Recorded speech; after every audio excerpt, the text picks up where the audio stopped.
Hello అండి అందరికీ. అందరూ ఎలా ఉన్నారు? మేమైతే ఈరోజు హంసల దీవి అయితే వెళ్తున్నామండి. ఇంతకీ హంసల దీవి ఎక్కడుందో మీకు తెలుసా? హంసల దీవి కృష్ణా జిల్లాలో ఉందండి. విజయవాడ నుంచి అయితే 110 కిలోమీటర్స్ అట్లా ఉంటుంది. అదే అవనిగడ్డకి అయితే 25 కిలోమీటర్స్ దూరంలో అయితే ఉందన్నమాట. మేమైతే మాత్రం అవనిగడ్డ నుంచి అయితే వెళ్ళాము. అలాగే దీనికి మచిలీపట్నం నుంచి కూడా అయితే రూట్ అయితే ఉంది.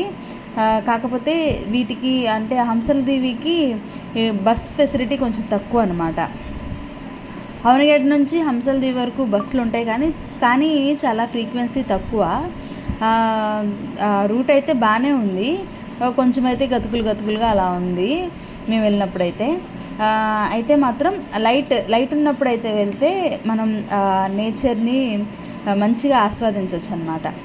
ఇంతకీ హంసల దీవి అనే పేరు ఎలా వచ్చిందో మనమైతే ఇప్పుడు తెలుసుకుందామండి. మామూలుగా నేనైతే అనుకున్నాను హంసలు ఎక్కువ ఉండడం వల్ల ఆ పేరు అయితే వచ్చిందేమో అని అనుకున్నాను, కానీ చాలా పొరపాటు అది. ఎలా అంటే తెలుసుకున్నాను అనమాట నేను. అసలు ఎలా వచ్చింది పేరు, వెళ్తున్నాం కదా ప్లేస్కి, తెలుసుకోవాలి కదా మనం ఏదైనా ప్లేస్కి వెళ్ళేటప్పుడు. సో అందువల్ల అయితే నేనైతే తెలుసుకున్నాను. పూర్వం అయితే పాపాత్ములు అందరూ వెళ్ళి గంగానదిలో స్నానం చేసి వాళ్ళ పాపాలను పోగొట్టుకునేవాళ్ళు. అలాగే గంగానది పాపం వీళ్ళందరి పాపాలతో అపవిత్రమైందంటండి.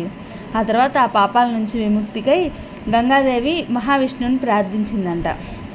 అప్పుడు ఆయన, పాపాత్ముల పాపాల మూలంగా నువ్వు నల్లగా మారిపోయావు, అందుకని నువ్వు నల్లని కాకి రూపంలో వివిధ తీర్థాల్లో స్నానం చేస్తూ ఉండు.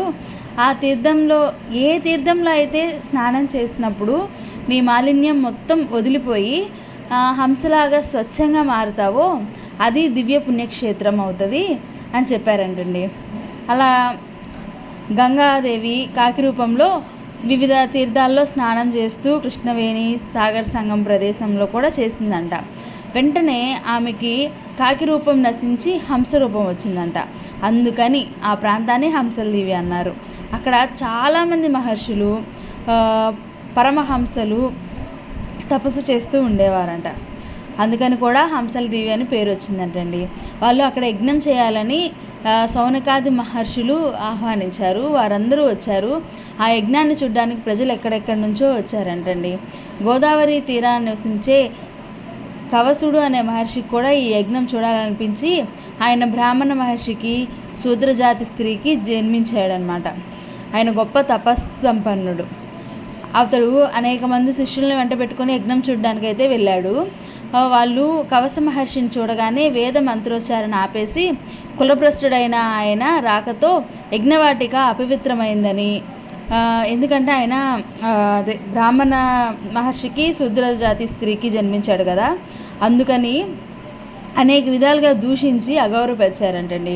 కసవుని శిష్యులు కోపంతో అడ్డుకోవాలని ట్రై చేశారు, కానీ కసవుడు వాళ్ళని అడ్డుకొని అక్కడి మునులకు క్షమాపణ చెప్పి దేవతలు నిర్మించిన వేణుగోపాల స్వామి ఆలయం ముందు నిలిచి విచారిస్తూ కృష్ణుడి నామాలు, అలాగే కృష్ణుడికి సంబంధించిన లీలలు అవన్నీ జపించడం అలా మొదలుపెట్టాడనమాట. అప్పుడు జరిగిందంటండి ఒక విచిత్రం. నిర్మలంగా ప్రవహిస్తున్న కృష్ణానది ఒక్కసారిగా ఉప్పొంగిందంట. ఇప్పటి పులిగెట్ట గ్రామానికి కొంచెం అవతల 2 చీలికలు అయ్యి ఒక చీలిక ఏమన్నా ఉధృతంగా బయలుదేరి కల్లేపల్లి మీదుగా హంసల దీవి వచ్చి వేణుగోపాల స్వామి పాదాలను తాకి కవస మహర్షి చుట్టూ తిరిగి యజ్ఞవాటికను ముంచెత్తింది. యజ్ఞకుండాలన్నీ నీటిలో మునిగిపోయాయి. ఋత్విక్కులు నీటిలో కొట్టుకుపోయారు. భయంకరమైన ఈ అకాల ప్రళయానికి కారణం సౌనకాది మహర్షులు దివ్య దృష్టితో చూసి కసవ మహర్షికి జరిగిన అవమానం వల్ల ఇది జరిగిందని గ్రహించి కసవుని దగ్గరకు పరుగును వెళ్ళి క్షమాపణ వేడుకున్నారు. ఆయన క్షమించడానికి నేనెవరిని, నా అవమానం చెప్పుకొని కృష్ణుడి దగ్గర బాధపడ్డాడు. దానికి ఆ దేవుడు పేరుతోనే ఉన్న ఈ నదీమ తల్లి వచ్చి నన్ను ఊరడించింది, మీరు ఆ కృష్ణుని నదీమ తల్లిని ప్రార్థించండి అని అన్నాడు. తర్వాత వీరి ప్రార్థనలు విన్న కృష్ణమ్మ తల్లి శాంతించింది. కసవ మహర్షి కోరిక మీద అక్కడ సాగరంలో కలిసింది. అప్పుడు కసవ మహర్షి, ఈ స్థలం చాలా పవిత్రమైనది, ఎలాంటి పాపాలు చేసినా వాళ్ళైనా ఈ సాగర సంగమంలో స్నానం చేసి ఇక్కడ వేణుగోపాల స్వామిని దర్శిస్తే పునీతులవుతారు అని చెప్తుండగానే ఒక కాకి ఆ సంగమంలో స్నానం చేసి హంసలాగా మారి వేణుగోపాలునికి ప్రదక్షిణలు చేసింది. ఇది చూసిన వారంతా అక్కడ స్నానం చేసి వేణుగోపాలను దర్శించుకొని కశ్యప మహర్షికి ప్రణమిల్లారు. ఇదైతే ఇక్కడ వేణుగోపాల స్వామి గుడి చాలా అంటే చాలా బాగుంది. ఎక్కడో మహాబలేశ్వరంలో పుట్టిన కృష్ణానది పాయలుగా చీలి హంసల దీవి వద్ద అంటే దరిదాపుల్లో మనకి సముద్రంలో అయితే విలీనం అవడం జరుగుతుంది. ఇక్కడ ప్రకృతి రమణీయత చిహ్నంగా ఆ సముద్రం, నదీ తీరం అసలు చాలా అంటే చాలా బాగుంటుందండి. నేచర్ లవర్స్కి చాలా నచ్చుతుంది అన్నమాట.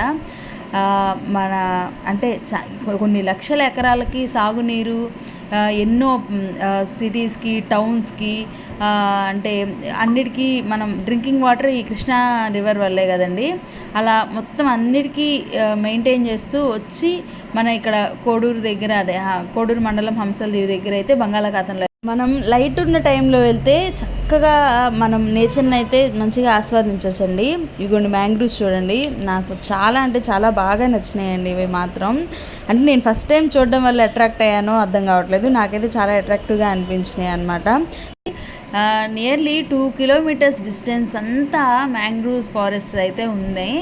నాకైతే అసలు అంతకుముందు మ్యాంగ్రూవ్స్ అంటే ఏంటని జస్ట్ విన్నానంతే, ఫస్ట్ టైం చూశాను. నేనైతే చాలా బాగా అట్రాక్ట్ అయ్యానండి. నాకు చాలా అంటే చాలా బాగా నచ్చిందనమాట ఈ ప్లేస్ అసలు. ఇంకా ఇక్కడ వేణుగోపాల స్వామి గుడి ఉంది కదండి, అది స్వయంగా దేవతలే నిర్మించారని చాలా ఫేమస్ అండి. అలాగే నాకు ఎక్కువగా అట్రాక్షన్ అనిపించిన విషయం ఏంటంటే ఈ మ్యాంగ్రూవ్స్ అండి. ఈ మ్యాంగ్రూవ్స్ ఏంటంటే తీర ప్రాంతాన్ని తుఫాన్లు, అలలు, అలాగే సముద్రపు గాలి తాకిడి నుంచి రక్షించడానికి చాలా హెల్ప్ అవుతాయండి. అలాగే ఇవి నేచర్ ప్రొటెక్టర్స్గా కూడా వర్క్ చేస్తాయి. ఎలా అంటే మ్యాంగ్రూవ్స్ ఎక్కువ కార్బన్ డైఆక్సైడ్ని ఎక్కువ అబ్జర్వ్ చేసుకొని, అలాగే వెదర్ పొల్యూషన్ని తగ్గించడానికి కూడా బాగా హెల్ప్ అవుతాయి అన్నమాట. వీటికి కార్బన్ సింక్ అని కూడా వీటిని పిలుస్తారు. ఇలాంటి మరెన్నో ఇంట్రెస్టింగ్ వీడియోస్ కోసం ప్లీజ్ నా ఛానల్ని సబ్స్క్రైబ్ చేసుకోండి. Bye bye.